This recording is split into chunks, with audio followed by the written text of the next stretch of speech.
한시간 남았어. 편하게 하고 갑시다. 자, 그래서 이제 점순의 충동질로 인해 가지고 이제 얘를 끌고 어디로 가느냐? 우리 부장님한테 찾아가는 공간부터 좀 이야기를 해보죠. 27페이지 시작입니다. 우리가 부장님을 찾아갔을 때 그는 쌀이문 밖에 있는 돼지우리에서 죽을 퍼주고 있었다. 여기 우리가 부장님을 찾아갔을 때 묶어볼까요? 거기서 이제 시간의 복귀라고 이야기를 하고 있었죠. 앞에 있었던 이야기는 뭐야? 점순이가 나한테 충동질을 하고 있었던 어제예요. 그리고 다시 언제로 오는 겁니까? 이제 오늘로 오는 건데 조심하셔야 될 건 지금 오늘도 오늘이 아닌 거예요. 즉 과거, 대과거에서 과거로 온 거지 과거에서 오늘로 온 게 아니라는 거예요. 그래서 끝나고 이제 시간감들을 다시 한번 정리해 드릴 텐데 조금 인지는 하고 계세요. 그는 쌀이문 밖에 있는 돼지우리에서 죽을 퍼주고 있었다. 서울에를 좀 갔다 오더니 사람은 점잖아야 한다라고 웃성이 양쪽으로 뾰족히 삐치고 그걸 애템하고 쓰다듬는 손버릇이 있다. 우리를 멋둥이 쳐다보고 미리 알아챘는지라고 하면서 이제 앞부분에서는 부장의 인물 묘사가 등장합니다.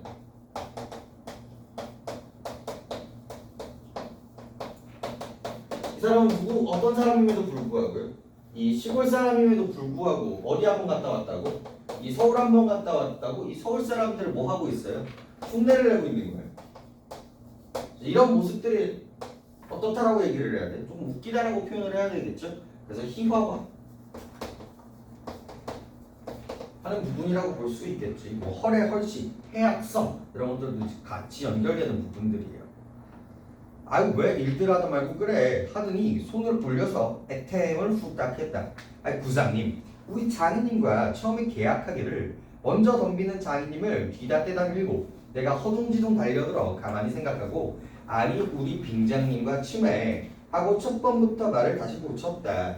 처음에는 장인님이라고 이야기를 하잖아요. 그 다음에는 빙장님으로 우리가 이름을 붙이고 있죠. 이제 장인님보다 빙장님이 훨씬 더 예의를 차리는 격식을 차리는 모습이라고 볼 수가 있겠고요. 이걸 이제 누가 요구를 하고 있는 거야? 이 장인이 이걸 요구한단 말이야. 이런 것들을 통해서 장인이 뭘 할 수 있어요? 이런 허례허식 그다음에 이제 외적인 이런 부분들을 이제 좀 추구하는 사람이라는 걸 우리가 확인을 할 수가 있겠지.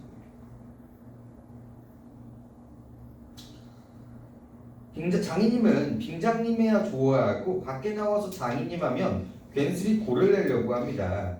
뱀도 뱀이라고 좋냐고 창피스러우니 남이 듣는 데는 제발 빙장님 빙모님 하라고 일상 말조짐을 받으면서도 나는 그것을 잡고 있는다. 당장도 장인님 하다가 옆에서 내 발끝을 꾹 밟고 곁눈질을 흘기는 바람에야 겨우 알았지만 어떤 문제도 등장을 하냐면 얘가 스스로 인지한 다음에 말을 바꿨다. 이런 문제들도 나와요. 하지만 얘는 그런 거 기억 못하죠? 그래서 옆에서 눈치를 줬기 때문에 이렇게 변화하는 모습을 보입니다. 부장님도 내 얘기를 자세히 듣더니 뻑딱한 모양이었다. 하기야 부장님뿐만 아니라 누구든지 다 그럴 거다. 길게 길러둔 새끼 손톱으로 코를 후비면서 저리 탁 튀기면서 아이 그럼 봉필씨 얼른 설레를 시켜주구려. 그렇게까지 지가 하고 싶다는 걸 하고 짐작대로 나한테 말했다. 그러나 이 말에 장인님이 삿대질로 눈을 부라리고 아이 성내고 뭐고 개집년이 미처 자라야 할 것이 아닌가 하니까 고만 멀쑥해져서 입면만 쩍쩍 다실 뿐만이 아닌가. 아이 그것도 그래. 아이 그래 거긴 4년 동안도 안 자랐다니까. 그 키는 언제 자란디유. 아이 그만두고 사격 내슈.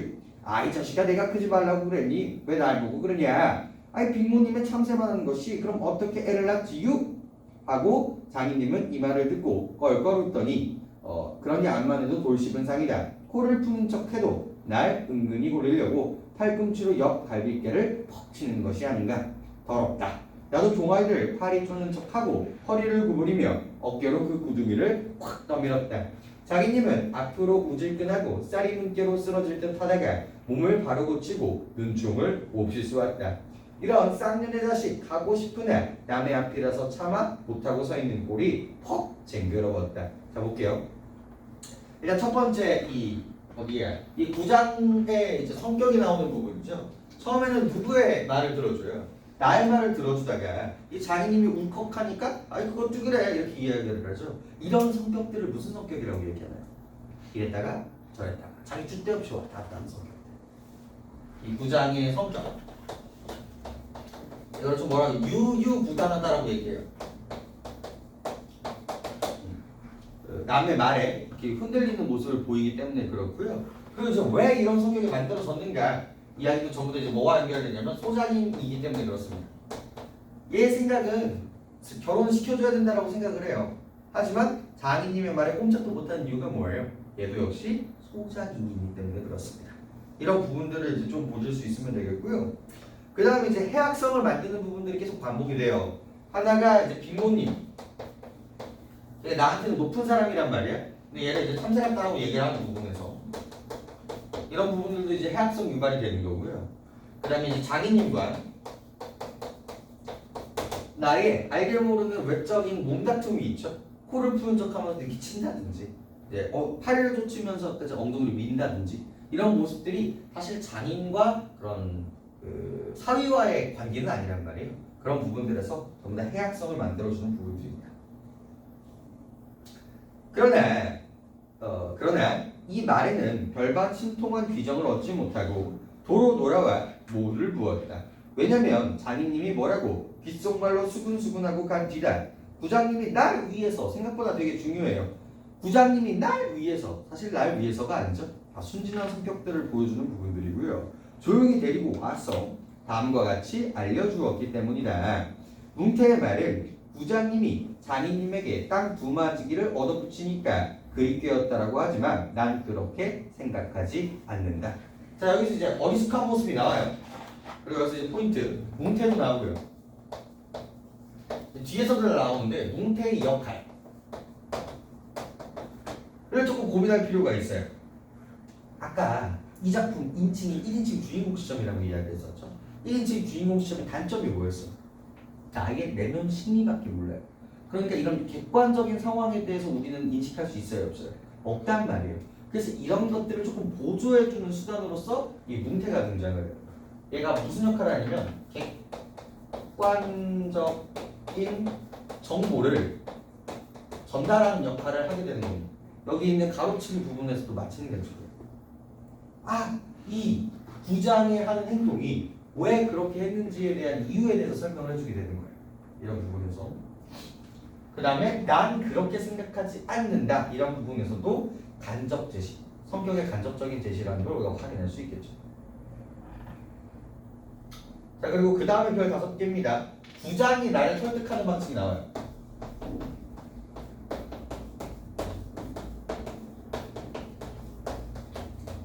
문제가 진짜 많이 나옵니다. 이 부장님이 나를 어떻게 설득하는지가 되게 중요해. 자네 말도 옳게야 하지. 나이가 찼으니까 아들이 급하다라는 게 잘못된 말은 아니야. 하지만 농사가 잘못됐을 때, 하자 바쁠 때 일을 안 한다든가 집으로 달아난다든가 하면 손해죄로 그것도 징역을 가거든. 이렇게 하면서 처음에는 어떤 모습을 보여요? 나의 말에 수긍을 해주는 것처럼 보여요. 이런 것들이 좀 유식한 말로 뭐라고 하냐면 유대감형성이라고 합니다. 수긍을 함으로써 유대감형성을 하는 거예요. 그 다음에 근데 뭐야? 그지만 이렇게 하다가 뭘 해요? 너 징역 가 라고 이야기를 하면서 협박을 하는 거죠. 첫 번째가 이제 징역이에요. 여기서 그만 정신이 번쩍 났다. 왜 요전에 삼포 말에서 산에 불 좀 놓았다고 징역 간 거를 못 봤나? 죄가 그런데 산에 불을 놓아도 징역을 가는데 남의 농사를 벌어주니 죄가 얼마나 중한가. 그리고 자네는 정장을 건넨댔지만 그러면 괜시니 죄를 쓰고 들어가는 걸세. 또 결혼도 그렇지. 법률에는 성년이라는 게 있는데 21가 되어야 비로소 결혼을 할 수가 있는 것에 자네는 물론 아들이 늦는 것을 염려하지만 정수리로 말하면 이제 겨우 16 아닌가. 그렇지만 아까 빙장님의 말씀이 올가을에는 연례를 늦추고라도 성례를 지켜주자고 하니 아니 좀 고마울 겐가 라고 하면서 처음에 이제 뭐야? 이제 징역, 그 다음에 법, 이제 근거를 제시하게 돼요. 뭐에 대해서? 법률에 대한 이야기를 하죠. 야, 아직 정순이 결혼할 나이가 안 됐어. 물론 그 당시에는 이 법보다 그 당시에 그런 그 마을의 문화를 좀 중시하는 편이었죠. 아마무리에 이제 결혼을 하게 됐었고. 근데 여기까지 끝나면 이제 안 되니까 네 번째 뭘 해줘요? 회유를 하고 있죠. 내년에는 꼭 해준대. 그러면 이 네 가지의 이 순서 있죠. 이 네 가지의 언어가 조금씩은 다를 수 있어요. 선생님들마다. 하지만 이 정도는 좀 뽑아낼 수 있어야 된다. 이 구조를 좀 보시면 될 필요가 있습니다. 그리고 이 부장이 이렇게 설득한 이유도 주관식으로 종종 나오는 편이에요. 얘도 뭐이기 때문에? 소작이기 때문에 이 말음과의 소작과의 관계에서 자유로울 수 없었기 때문에 이런 식의 이야기를 할 수 있습니다.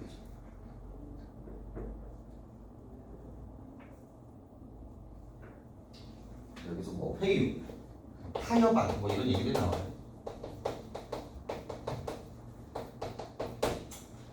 할 수 있습니다. 딱 가서 붙든 거나 마저 붙게 아이 궁전이 말고 어서 가. 그래서 오늘 아침까지 삑소리 왔다. 드디어 오늘. 여태까지 했었던 이야기는 전부 다 뭐였던 거야? 과거 대과거였던 거야. 어저께 그저께였던 거야. 드디어 여기서부터 오늘이에요. 너무 중요해요. 오늘이. 여기서부터 오늘.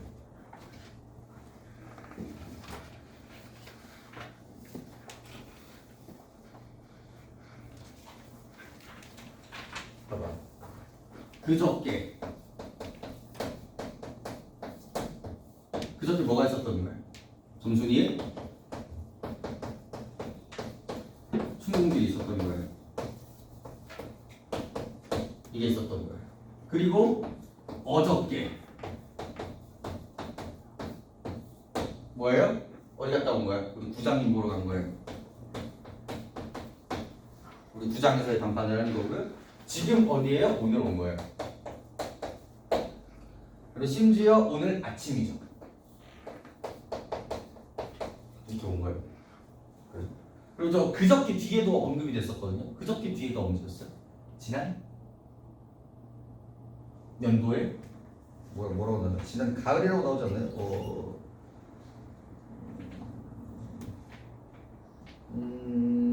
작년 이맘때가 나와요. 이거 전에.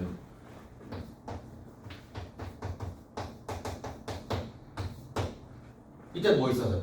장인님이 돌 던져도 내 다리 삔 다음에 으어 하고 있으니까 결혼시켜줄게 라고 했었던 그 일화 있죠? 그게 이쪽이에요. 시간의 흐름 보세요.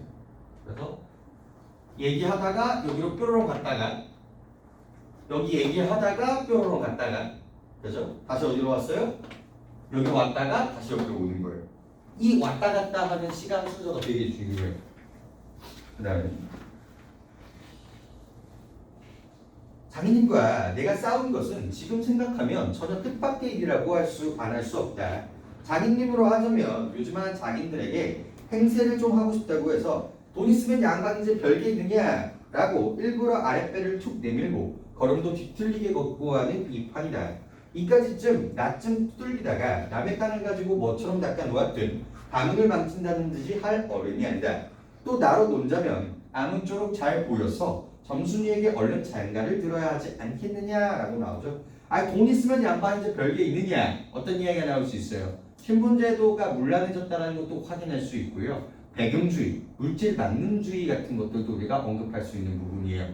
그리고 이 사람이 뭘 보여야 돼? 허장성세, 아까 전에 빈장님과도 연결되는 부분들이에요. 외적인 그런 것들을 중시하는 사람이라는 걸 확인할 수 있죠.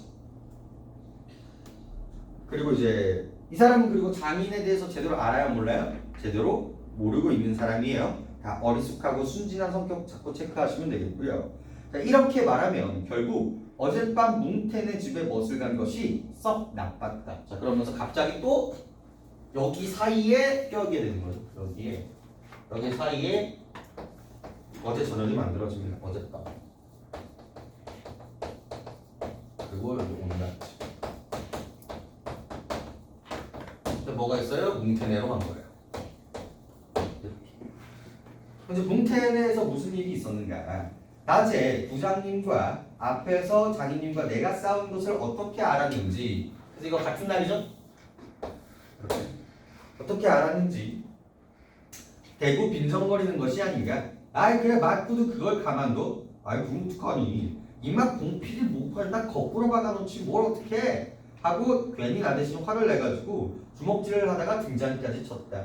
놈이 본시 괄괄은 하지만 그래놓고서 나보고 석갑을 물어내려고 찌다오를 붙는다. 나는 어항이 벙벙해서 잠자코 있으니까 연신 짓거리는 소리가 야 밤낮 일만 해주고 있을 거냐? 아 영등이는 1년을 살고도 장가를 들었는데 너는 4년이 살고도 더 살아야 해. 야 네가 세 번째 사위인 줄 아니? 세 번째 사위? 아이고 남의 일이라고 분하다. 이 자식아 우물에 가서 빠져 죽어. 나중에는 손톱으로 목을 따라고까지도 하고 제 아들같이 함부로 훅딱이었다. 별의별 소리를 다해서 그대로 옮길 수는 없으나 그 줄거리는 이렇다. 우리 장인님이 딸이 셋이나 있는데 맏딸은 재작년 가을에 시집을 갔다. 정말 시집을 간 것이 아니라 그 딸도 대리사위를 해가지고 있다가 내보냈다. 그런데 딸이 10살 때부터 19, 즉 10년 동안 대리사위를 갈아들기를 동리에서는 사위부자라고 이름이 났지만 연례놈이란 참 너무도 많다. 사위부자 잠깐 잡고 갈게요. 진짜 사위부자야? 아니죠. 진짜는 한 명밖에 없어요. 사위부자라고 이야기를 했으니까 반어적 표현이 되는 겁니다. 그리고 이 장인님의 욕심을 드러내는 소재이기도 하죠. 장인님이 아들은 없고 딸만 있는 거로 그 다음 딸을 대릴사위를 해올 때까지는 부려먹지 않으면 안 된다. 물론 머슴을 두면 좋지만 그건 돈이 드니까 일 잘하는 놈을 고르려고 연신 바꿔드렸다. 또 한편 놈들이 욕만 줄창 퍼붓고 시위도 부려먹으니까 대리상에서 달아나기도 했겠지. 점순이는 둘째 땅인데 내가 이를테면 그 세 번째 대리 사이로 들어온 셈이다. 대담으로 네 번째 놈이 들어올 것을 내가 일도 잘하고 그리고 사람이 좀 어리숙하니까 이런 것들 다 직접적으로 언급이 되는 부분들이죠. 장인님이 잔뜩 붙잡고 놓질 않는다. 셋째 딸이 이제 6살, 적어도 10살은 돼야 대리서위를 할 테므로 그동안 죽도록 부려먹어야 된다. 그러니 이제는 속 좀 트이고 장가 좀 들어달라고 때를 쓰라고 뻗어라 이것이다. 자, 6살에서 10살, 즉 몇 년 남았어요? 4년 남았죠? 아까 제목에서 본보비랑 연결돼야 되는 부분이에요. 내년에 장가시켜줄게. 하여튼 몇 년 남았다? 4년 남았다. 이런 것들을 예측할 수 있는 부분이라는 걸 알 수 있어요. 나는 건성으로 엉엉하면서 귓등으로 들었다. 웅태는 땅을 얻어붙이다가 떨어진 이유로 장인님만 보면 공연히 못 먹어서 으름거린다. 그것도 장인님이 달라고 할 제 집에서 위한다는 그 감투를 선뜻 주었으면 그럴 일도 없었을 것을. 이 감투 같은 경우는 이제 두 가지 언급해 주시면 됩니다. 그 당시 말하면 횡포. 그리고 아까 양반같이 하려고 했었잖아요. 이 감투가 필요한 이유가 뭐겠어? 자기가 양반처럼 보이려고 하고 싶다라는 거지. 그래서 허례 헐시 이런 것들이랑 이제 연결할 수 있는 부분들이라고 보시면 되겠고요. 그 다음에 여기서 앞부분께서 이제 같이 쭉 연결하시면요. 이 뭉태의 역할이 되게 중요해요. 아까 우리 객관적 정보를 전달한다라고 이야기를 했었죠. 처음에 이제 싸움을 옆에 우리 29페이지에 옆에 볼게요. 뭉태 역할 첫 번째가 뭐예요? 싸움을 충동질한다. 그리고 나의 처지를 알려준다. 그리고 장인의 속셈을 알려준다. 이렇게 정리가 되어 있는데 이걸 이제 또 다른 말로 조금 정리를 해보면요. 정보의 요약적 제시라는 거예요. 플러스 정보의 요약적 제시. 그리고 조금 더 넣어가면 아까 뭐라고 이야기했어요? 이것까지 나오면 되게 많이 들어가는데 1인칭 시점의 제약 한계를 보완해주는 역할을 한다라는 것까지도 좀 넣어주시면 좋습니다. 그러니까 우리가 이런 정보들을 알 수가 없잖아요. 왜? 1인칭 주인공은 너무 모르니까. 그런 것들을 정보를 전달해주고 이런 역할을 한다라고 보시면 되겠고요. 여기서 한 가지 더 잡아야 되는 게 해악성 부분이에요. 정말 많이 나오는 부분인데 여기서 주인공은요 인지를 못해요. 그죠? 근데 주변인은요 인지를 하게 돼요. 그리고 이 주변인의 정보를 통해서 우리 독자들은요 인지를 하게 됩니다. 그죠? 이렇게 주인공은 모르고 주인공을 둘러싸여 있는 다른 사람들을 모두 다 알고 있는 뭐 때문에 정보의 혹은 인지의 격차가 만들어져요. 그러면서 이 어리숙한 주인공을 바라보면서 뭐가 만들어진다? 해학성이 만들어진다는 게 포인트가 됩니다. 그리고 이렇게 만들어지는 해학성은 어디에서도 그대로 등장해요? 동백꽃에서도 그대로 등장하죠. 점순이 걔 뭐냐? 걔 이름 걔도 점순이 아니야? 그죠? 그 점순이가 왜 나한테 너네 집엔 이거 없지? 그러면서 이렇게 얘기하는 게 다 관심의 표현이었다는 걸 얘는 모르는 거야. 그래서 그 모르는 것들을 보는 우리의 모습에서 이제 해학성이 만들어진다는 거죠. 이런 것들은 아직까지도 이 드라마나 영화 같은 거에서도 되게 많이 나와요. 이런 거. 그런가? 그렇게 보시면 되겠고 그냥 사위에서 단어법 정도만 생각해 주시면 좋겠어요. 자, 그러나 나는 뭉태란 놈의 말을 전수히 고지 듣지 않았다. 고지 들었으면 간밤에 와서 장인님과 싸웠지 무사히 있었을 리치가 없지 않은가. 그러면 딸에게까지 인심을 잃은 장인님이 혼자 나빴다. 이것도 마찬가지예요. 점순이가 왜 그런 말을 했고 그리고 점순이는 사실 누구 편이야 이런저런 얘도 아빠 편이었죠? 근데 그거를 내 편이라고 착각하고 있잖아. 이런 부분에서도 다 해악성이라고 보시면 됩니다. 실토이지만 나는 점순이가 아침상을 가지고 올 때까지 오늘은 또 얼마나 밥을 담았나 하고 이것만 생각했습니다. 싸울 생각이 없었어요. 상에는 된장찌개하고 간장 한 종지, 조각 한 그릇, 그리고 밥보다 더 수부룩하게 담긴 산나물 한 대접. 이렇게 나물은 점순이가 틈틈이 해오니까 두 대접이고 내다주고 마음껏 먹어도 좋으나 밥은 장인님이 한 사발 이외에 더 주지 말라고 해서는 안 된다. 그래서 장인님의 인색한 성격이 간접적으로 드러난 부분이고요. 그런데 점순이가 그 상을 내 앞에 내려다 놓으면서 제 말로 짓거리는 소리가 아이 부장님과 같다 그냥 온다 그래 라고 이야기하죠. 자, 아까 전에 이 어젯밤에서 이제 어디로 넘어온 거예요? 오늘 아침으로 넘어오게 되는 거죠. 여기가 바로 뭡니까? 점순이의 2차 충동질이 일어납니다. 이때까지만 해도 장인과 싸우는 생각이 없었습니다. 하고 엊그제 사내와 같이 대우 중얼거린다. 딴에는 내가 더 단단히 덤비지 못하고 만 것이 좀 어리석었다. 속으로는 그랬다. 나도 저쪽 벽을 향하여 외면하면서 내 말로 안 된다는 걸 그럼 어떡한다 하니까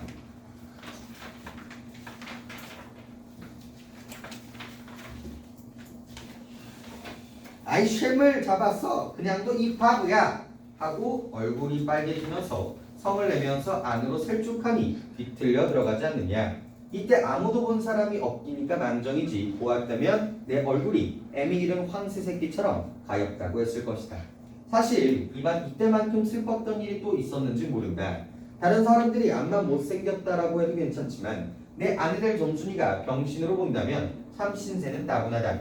밥을 먹은 뒤에 지게를 지고 일터로 갈라 하니 도로 벗어던지고 바깥마다 공석 위에 들어서서 나는 차라리 죽은 지만 갖지 못한다라고 생각을 했다. 내가 일만 안 하면 장인님 저는 나이가 먹어 못하고 결국 농사 못 짓고 만다. 뒷짐으로 트림을 꿀꺽하고 대문으로 밖으로 나다보다 날 보고 아이 자식아 너 왜 또 이러냐? 아이 배탈이 났어요. 아이고 왜야? 야 기껏 받쳐먹고 무슨 관객이야? 남의 농사 벌어주면 이 자식아 징역 간다. 가서 좋아요. 아이고 배야. 참만 난 일을 안 해서 징역 가고 좋다라고 생각했다. 이후에 아들을 낳아도 그 앞에서 바보 이렇게 별명을 들을 테니까 오늘은 열쪽 난데도 결정을 내고 싶었다. 자, 이 사람의 행동 변화가 또 일어났죠. 여태까지는 뭐야? 갈등을 일으키고 싶지 않았는데 점순이의 2차 충동질로 인해서 이제 변화된 태도의 모습을 보입니다. 자, 그 옆에 나와 장인이 싸운 이유 포인트 3가 있어요. 여기 주관식으로 정말 많이 나오는 부분입니다. 나와 장인 사이에 활극이 벌어지게 된 근본적인 이유는 자꾸 유보되는 성례 때문이고 부차적인 이유는 점순이의 충동질 때문이다. 그래서 두 개 다 근본적 이유와 부차적 이유 두 가지 다 인지하고 계세요. 이렇게 두 가지 이미지가 만들어지는 것들은 문제가 참 나오기 좋아요. 아까 갈등의 본질적과 표면적 이유도 있었죠. 그 부분들 세트로 기억을 해주시면 좋을 것 같습니다. 장인님이 일어나라고 해도 내가 안 일어나니까 눈에 독이 올라서 저편으로 힝하게 가더니 지게막대를 가지고 들고 왔다. 그걸로 내 허리를 마치 돌더미 듯 쿡쿡 찔러서 넘기고 했다. 밥을 잔뜩 먹고 딱딱한 배가 그럴 때마다 튕겨져서 벨창이 꼿꼿한 것이 여상 캥기지 않았다. 그래도 안 일어나니까 이번에는 배를 지게 맞대기로 위에서 쿡쿡 찌르고 발길로 옆구리를 차고했다. 자기님이 원체 심정이 굳어서 그랬지만 나도 저만 못하지 않게 배를 치었다. 아픈 것을 눈을 꽉 감고 넌 해라. 난 재미난 듯이 있었으니 볼깃장을 후려갈 기적에는 나도 모르는 결에 벌떡 일어나서 그 수염을 잡아챘지만은 내 골이란 것이 아니라 정말은 아까부터 벅 뒤에 울타리 구멍으로 점순이가 우리들 꼴을 몰래 엿보고 있었기 때문이다. 제발 조심하세요. 화가 났기 때문이다라니. 화가 났기 때문이 아니라 뭐야? 점순이가 나를 보고 있었기 때문이다예요. 여러 번 말하지만 not A, but B 구조가 있으면 얘가 본질이죠. 근데 문제는 뭐로 준다고요? 얘로 준다고요. 이런 거 건드리시면 안 돼요.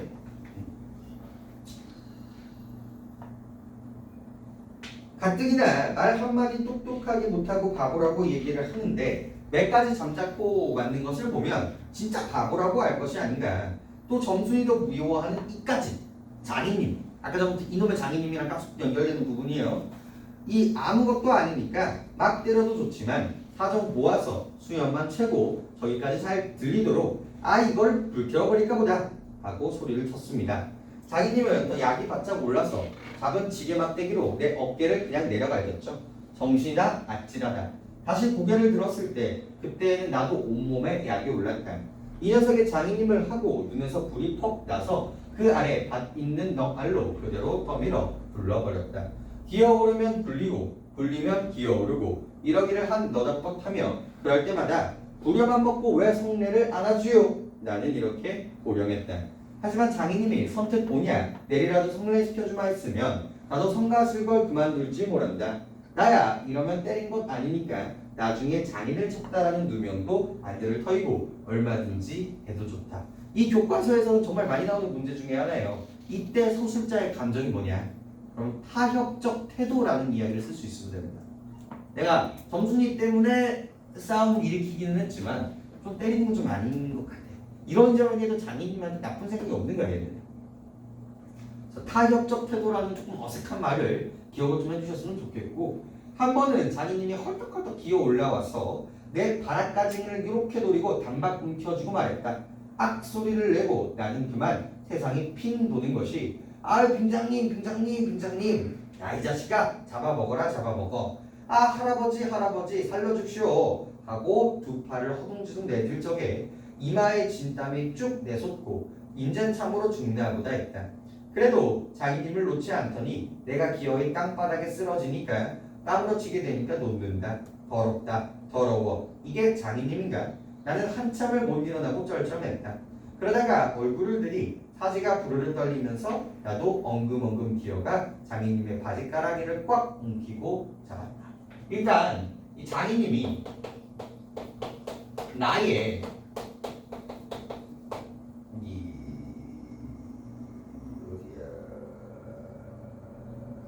어디냐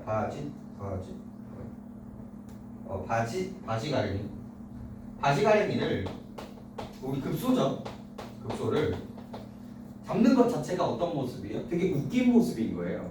이 모습 자체가 되게 해악성이에요. 이거를 조금 뭐라고 표현하면 활극이라고 이야기하거든요. 웃긴 상황, 활극이라고 표현을 하는데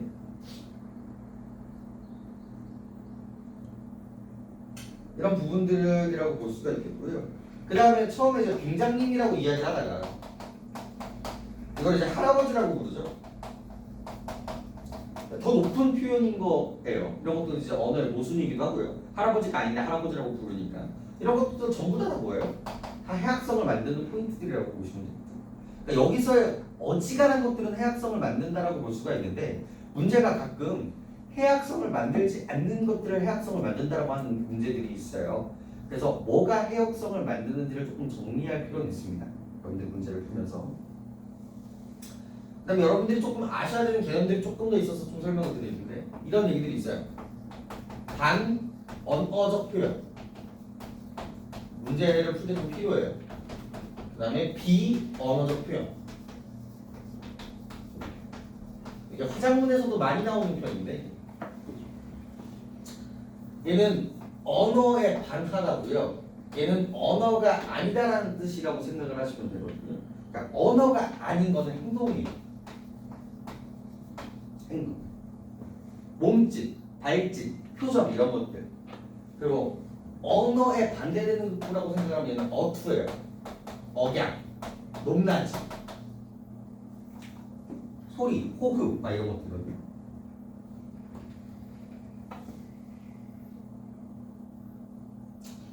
그래서 여기서는 이런 비언어적인 표현을 통해서 되게 해학성을 만든다라고 해도 동그라미 칠 수 있어야 된다는 거죠. 그 다음에 더럽다 이게 장인님가 해서 여러분 교과서에서는 뭐라고 하는 거 그거 있어요. 독백체의 어조라고 이야기를 굳이 이거를 잡아주고 있거든요. 근데 여러분들이 개념을 좀 아셨으면 좋겠는데 독백과 대화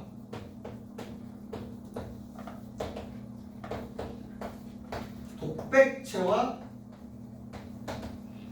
대화체를 구분할 줄 알아야 돼요. 내신에서.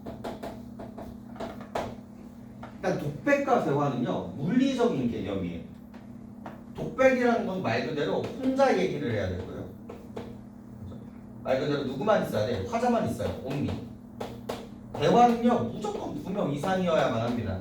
화자와 청자가 반드시 언급이 돼야 돼. 너 밥 먹었어? 응. 이렇게 두 가지 같이 있어야 뭐가 되는 거예요? 대화가 되는 거예요. 반드시 물리적인 개념인 거죠. 근데 이 체라는 건 어조예요. 느낌, 이미지라는 거거든요. 그래서 독백체라는 건 혼자 중얼거리는 듯한.